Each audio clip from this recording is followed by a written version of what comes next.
तेरे हमारे मरहबा मरहबा।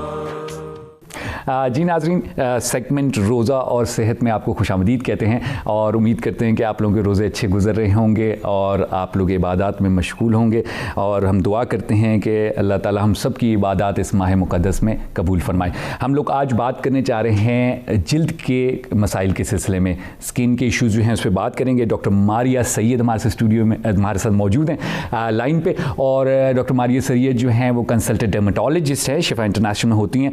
और डॉक्टर साहब से हमने वक्त लिया है, डॉक्टर साहब से बात करेंगे थोड़ा सा कि मुख्तलिफ जो इशूज़ गर्मी के मौसम में और रमज़ान के महीने में ज़ाहिर बात है खाना पीना ऊपर नीचे होता है, उसकी वजह से पानी कम हम लोग पीते हैं, तो क्या उस पर जिल्द पे असरात होते हैं नहीं होते, इन तमाम चीज़ों पर हम लोग बात करेंगे। डॉक्टर मारिया से चलते हैं मारिया की तरफ। सलाम अर्ज़ करता हूं डॉक्टर साहब आपकी खिदमत में। वालेकुम अस्सलाम, बहुत शुक्रिया आपने मुझे इनवाइट किया। थैंक यू डॉक्टर साहब, थैंक यू वेरी मच, आपने टाइम निकाला।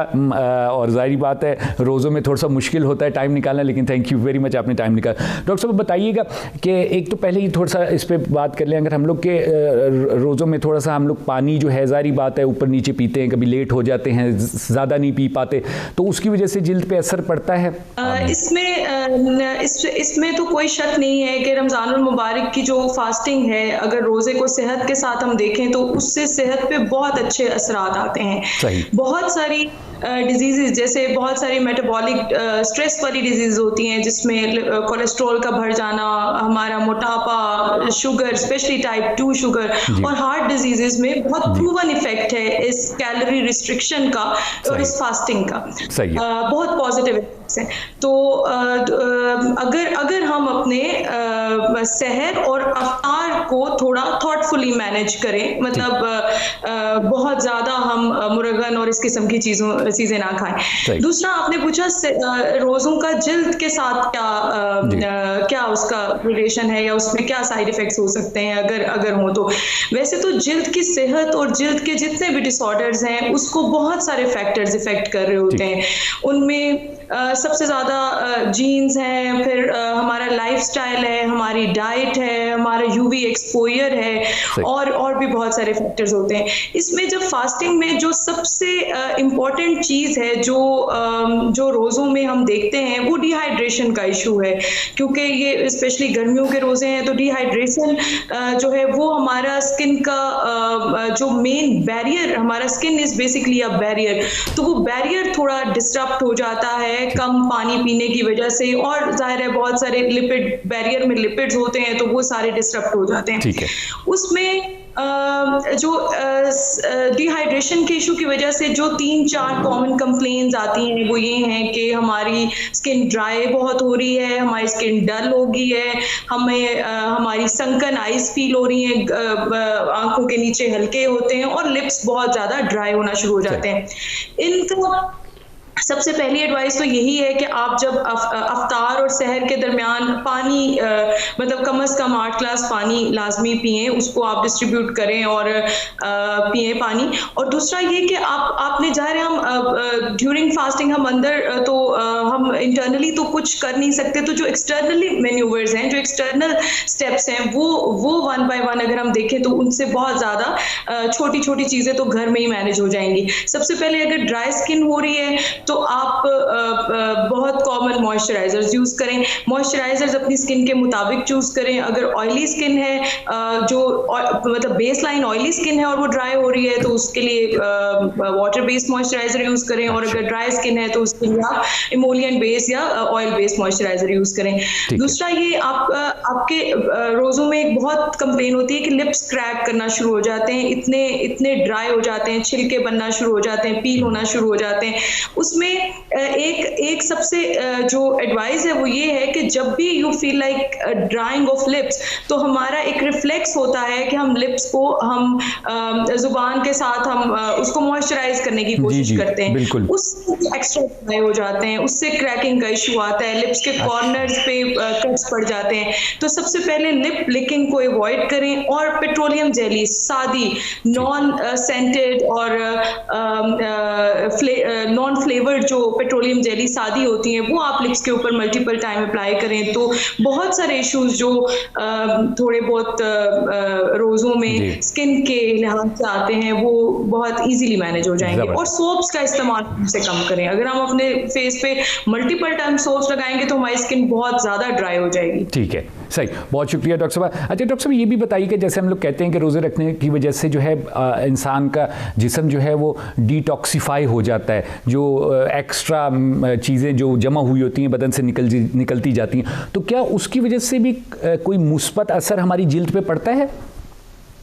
बिल्कुल बिल्कुल। रोज़ों में अगर आप इस फास्टिंग को देखें ना, साइंटिफिकली देखें तो जो ये कैलोरी रिस्ट्रिक्शन फास्टिंग है वो बेसिकली हमारे स्किन के लिए एंटी एजिंग भी है। अच्छा। और इसलिए ये अगर हम मतलब अगर इसी हम वही वाली बात मैं दोबारा कहूँगी कि अगर अफ्तार और सहर को हम थोड़ा सा अच्छा मैनेज कर लें, अच्छे तरीके से उसमें कैलोरी रिस्ट्रिक्शन करके हम अपनी डाइट भी न्यूट्रिशनल डेफिशिएंसी भी ना होने दें, और जाहिर है रोजे की जितनी भी स्पैन चूंकि काफी लंबा होता है तो उसकी भी सारी कमी पूरी हो जाए, तो हमारी जिल्द पे क्या हमारे मतलब बहुत सारी डिजीजेज हैं, जैसे मैंने पहले भी जिक्र किया, इसमें अंदर जो अंदरूनी बीमारियां होती हैं, टाइप 2 डायबिटीज पे बहुत अच्छा असर है, हमारी हार्ट डिजीजेज, हमारे लिपिड्स, ओबेसिटी, इस सब चीजों पे, कैंसर्स, इन सब चीजों में जो डाइटरी कैलोरी रिस्ट्रिक्टेड फास्टिंग है उसका बहुत पॉजिटिव इफेक्ट्स हैं। ज़बरदस्त। डॉक्टर साहब, गर्मियों का मौसम भी जो है वो पहुंच गया है, तो गर्मियों में एक जो बहुत मसला हम लोगों को आता है वो होता है कि जो है स्किन हमारी जो है सनबर्न होने लग जाते हैं, जिल्द जो है वो काली होनी शुरू हो जाती है, तो उसके लिए क्या किया जाए? सबसे पहले जो मेन स्टेप है वो यही है कि आप अपने आप को धूप से बचाएं। स्पेशली उसके लिए 100% तो प्रोटेक्शन किसी भी चीज में नहीं है। आप बेशक कम भी निकले तो जो सुबह के वक्त एक घर के अंदर भी रोशनी आती है वो भी यूवी रेडिएशंस होती हैं, वो भी आपके लिए डैमेजिंग होती हैं। सबसे इम्पोर्टेंट स्टेप है कि आप अपने सनस्क्रीन को, सन ब्लॉक को आप अपना रेगुलर बनाएं। और गर्मियों में अगर आपका बाहर का काम है, आपकी बार बार सन एक्सपोजर हो रहा है, तो हर 2 या 3 घंटे बाद आप उसको रीअप्लाई करें। और सन ब्लॉक बहुत सारे सुनने वाले मतलब हमारे पेशेंट जो आते हैं वो ये कंप्लेन करते हैं कि सन ब्लॉक से मजीद टैनिंग हो जाती है। ऐसा ये ठीक नहीं है, लेकिन इसमें आप अपनी अगर जिल्द की टाइप के मुताबिक सन ब्लॉक लें। जैसे अगर आपकी जिल्द पे बहुत ज्यादा ऑयल है या ऑयली स्किन है तो आप सीबम कंट्रोल सन ब्लॉक लें, आप लोशन बेस ले सकते हैं। बहुत सारे टाइप्स ऑफ सन ब्लॉक्स होते हैं जो आप अपने एडवाइजर से, अपने डॉक्टर से मशवरे से इस्तेमाल करना शुरू करें। और सन टैनिंग से बचने का एक ही तरीका है कि आप सन प्रोटेक्शन करें। अगर जैसे बाइक्स पे लोग अक्सर जो बाइक चलाते हैं या गाड़ी चलाते हैं अक्सर कहते हैं एक साइड हमारी बाजू पूरी टैन होगी, तो वो वही बात है, आप एक तो प्रोटेक्टिव ग्लव्स यूज करें, सनग्लासेस यूज करें कि मैक्सिमम प्रोटेक्शन आप जितना कर सकते हैं, जितनी पॉसिबल है उतनी करें। और सनस्क्रीन एक्सपोज्ड एरियाज पे लगाना गर्मियों में बहुत जरूरी है। ना सिर्फ ये एंटी एजिंग है, आपकी पिगमेंटेशन को रोकेगी, आपके रिंकल्स, इन सब चीजों से मतलब ये सब प्रोसेस डिले कर देती है अगर हम सन ब्लॉक बहुत रिलीजियसली या बहुत रेगुलरली लगाएं तो। सही। अच्छा डॉक्टर साहब, ये भी बताइएगा कि गर्मियों में पानी कम पीने की वजह से हमारी जो है आंखों के नीचे भी हल्के पड़ जाना, या जैसे आपने कहा कि आंखें जो हैं वो अंदर धंसी जाती हैं, तो उसका भी कोई ऐसी रेमेडी है जो अभी आप बता सके कि भाई आप लोग ये इस चीज़ का इस्तेमाल करें तो ये हल्के कम हो जाएंगे, या ट्रीटमेंट करवाना होगा?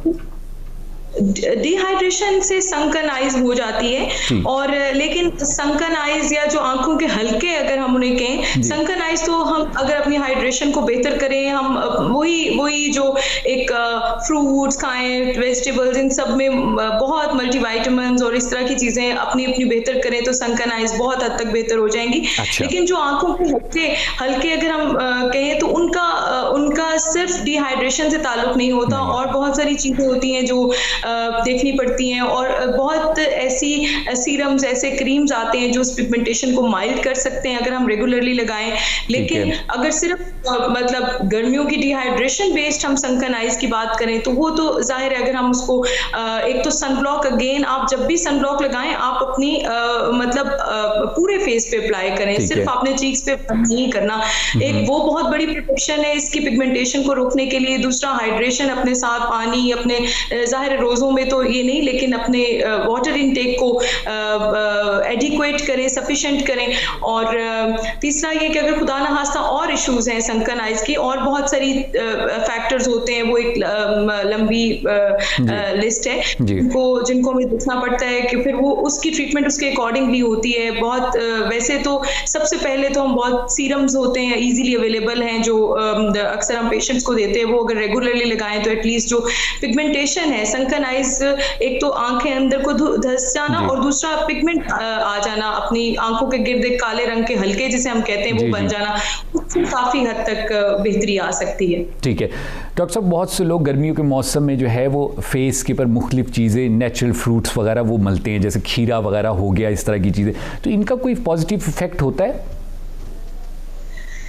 ये एक ऐसा क्वेश्चन है जो अक्सर ही पेशेंट्स आके पूछ रहे होते हैं। हर्बल चीजें डेफिनेटली चीजों में बहुत ज्यादा, लेकिन शायद मेरी बात से बहुत सारे लोग एग्री ना करें, लेकिन इन चीजों को खाने से बहुत ज्यादा अच्छा असर होता है। रादर हम उनकी रॉ फॉर्म उनको फेस पे लगाएं। खीरा तो उसमें कोई एसिडिक नहीं है उससे, लेकिन बहुत सारे लोग ऐसी चीजें जैसे लेमन है और किचन की बहुत सारे और इंग्रेडिएंट्स को पीस के जब फेस पे लगाते हैं या उसको, तो वो बहुत काफी तरह के मसले हो जाते हैं। लोगों को छाले निकले हुए होते हैं, स्किन बर्न हुई होती है उन एसिड से।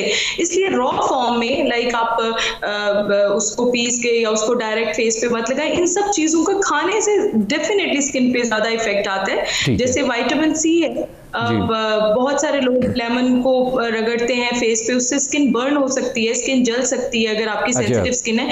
आप उसको ओरल फॉर्म में लें। आप ये वाली सारी चीजें जितनी आपके खाने से बेहतर स्किन होती है उतना लगाने से इफेक्ट नहीं है, क्योंकि हमारे स्किन का जो बैरियर है वो अल्लाह ताला ने बहुत ही ऐसा बनाया है कि हर चीज एब्जॉर्ब नहीं होती।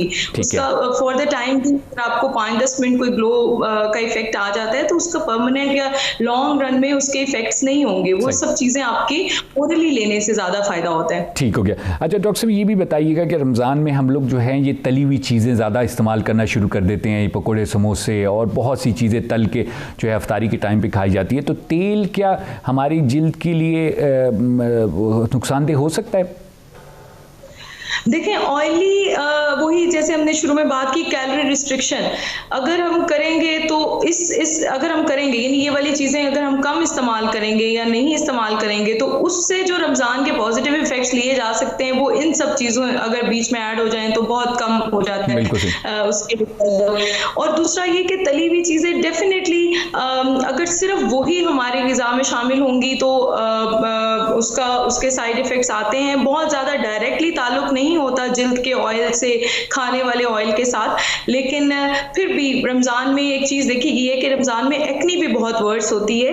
तो जिन लोगों की ऑयली स्किन है या जिनकी ऑलरेडी एक्नी प्रोन स्किन है वो इस फास्टिंग से एक्नी के ब्रेकआउट्स आते हैं। तो उन सबको यही है कि कम से कम मतलब बिल्कुल जाहिर है इस चीज से नहीं रुका जा सकता, लेकिन उसको इतना करें कि आप बाकी चीजें भी अपनी डाइट में यूज करें, अपने आप को न्यूट्रिशनल डेफिशिएंट ना होने दें कि आप सिर्फ तली हुई चीजें खा रहे हैं और आप मतलब आपकी डाइट में फ्रूट्स कम हो गए हैं, आपकी डाइट से पानी कम हो गया है।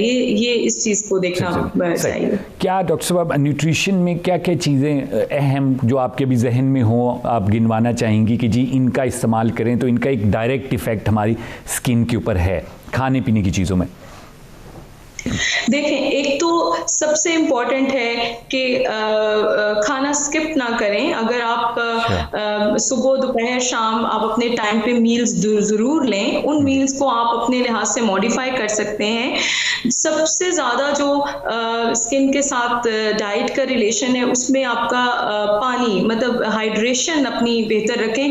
और दूसरा, जितने भी आपके फ्रेश वेजिटेबल्स और फ्रूट्स हैं वो बहुत अच्छा उनका इफेक्ट होता है। आपके उनके जूसेस, उनके फ्रेश जूसेस जितने भी मौसमी फलों के होते हैं उनका बहुत अच्छा इम्पैक्ट आता है स्किन पे। ठीक है, ओवरऑल स्किन पे अच्छा इफेक्ट आता है। सही। जूस वगैरह पिएं या फल खुद खाएं? इनका देखिए, ये थोड़ा डाइटिशियन ज़्यादा बेहतर बता सकती हैं, लेकिन फाइबर इनटेक जब हम पूरा फल खाएंगे या फुल फ्रूट्स इस तरह लेंगे रॉ उस तरह फॉर्म में, फुल फॉर्म में, तो उसमें फाइबर इनटेक बहुत अच्छी हो जाएगी। और फाइबर हमारी बॉडी के लिए बहुत ही फ़ायदेमंद है। और जूसेस भी अगर आप उनको बहुत ज़्यादा स्ट्रेन ना करें तो जूस भी फ़ायदेमंद हो सकते हैं, लेकिन अगर आप इन दोनों को कंपेयर करें तो ज़ाहिर है फाइबर, फुल फ्रूट खाना is much more beneficial than juice. बिल्कुल सही, ठीक हो गया। अच्छा डॉक्टर साहब, ये भी अर्ज कीजिएगा कि जैसे मैंने पहले भी कहा कि गर्मियों का मौसम है, कुछ लोगों को सनबर्न होता है कि उनका रंगत काली होने शुरू हो जाती है। कुछ लोगों में हमने देखा है कि उनके चेहरे पे ऐसे लगता है जैसे बहुत से तिल आना शुरू हो गए। तो ये भी क्या सनबर्न की टाइप है?